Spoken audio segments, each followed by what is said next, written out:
Welcome to Mary and Molly Show. I'm Mary. I'm Molly. Today's story is so encouraging for us to tithe. It's called 4 Times As Much, about a boy who decided to not tithe anymore. Skip on that. But then he changes his mind and he sees the blessing that comes from tithing. Very encouraging story. We hope you friends enjoy it. Yes. And don't forget that if you haven't subscribed, please do that now and click that bell so you can receive immediate notifications when we post a new video every week. Enjoy! John had been taught to give God a tithe, 1/10 of all the money he earned. It is a noble thing to do, and the Bible says that people who follow this plan with their money may always be sure of receiving a special blessing from heaven. From the very first time that John had earned any money of his own, he had most carefully set aside 1/10 for the Lord. This he had put in the collection plate at church. If he received 50 cents for running an errand, then he saved 5 cents for God. If he received $1 for helping to wash somebody's car, then he put 10 cents aside in the same way. Year by year, he continued to divide his money like this. But as he grew older and noticed that his school friends had lots of things he couldn't afford to buy, he began to leave God out sometimes. He didn't tell Mother, of course, because he knew she would be disappointed. And so that he wouldn't feel too bad about it himself, he wrote down in a little notebook all he knew he should pay God and didn't. He told himself that someday, when he made more money, he would pay it all up. Of course, that day did not come. It never does. And so the figure in John's little notebook grew larger and larger, and the possibility of his ever paying it became more and more remote. Then one day he came home from school all excited with the news that a very special outing had been planned. His teacher had arranged for a wonderful trip into the country where they would have boat rides and good things to eat and great fun. The only difficulty was the expense. It was going to cost $3 each. Well, I couldn't even pay even that. If you want to go, son, you're going to have to use some of your own money. John's face fell. He did so want to go with all the others in his class.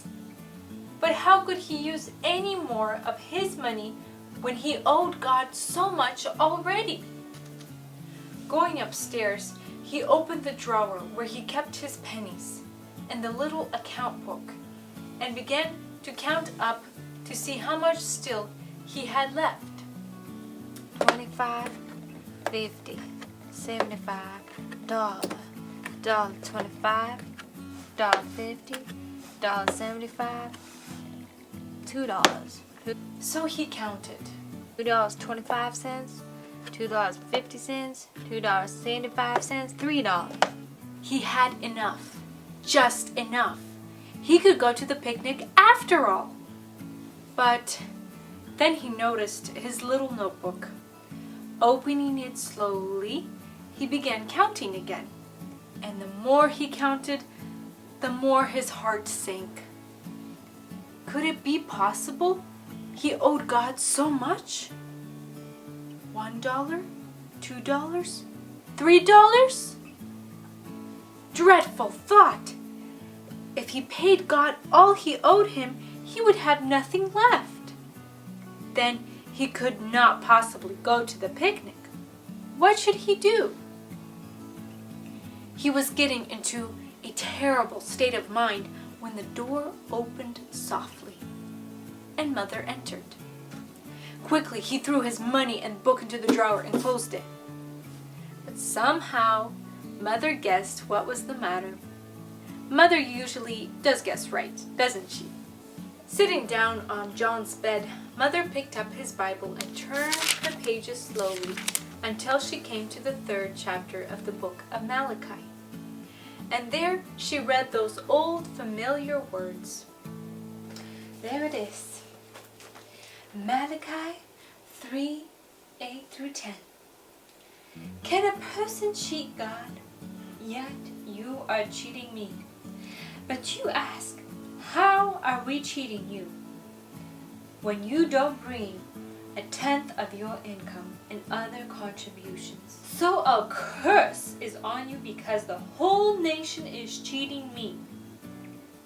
Bring 1/10 of your income into the storehouse, so that there may be food in my house. Test me in this way, says the Lord of armies. See if I won't open the windows of heaven for you and flood you with blessings.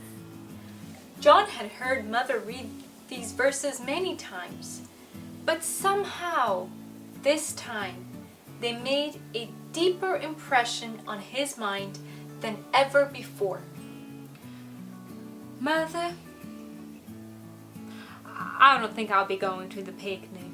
You have to? Why? I haven't paid my tithe since I don't even know when. I'm going to pay it now.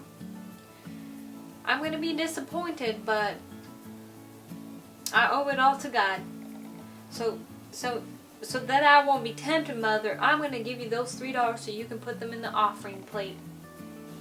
John passed over his precious $3 to Mother, who for a moment hardly knew what to say. I think, John, you made the right decision.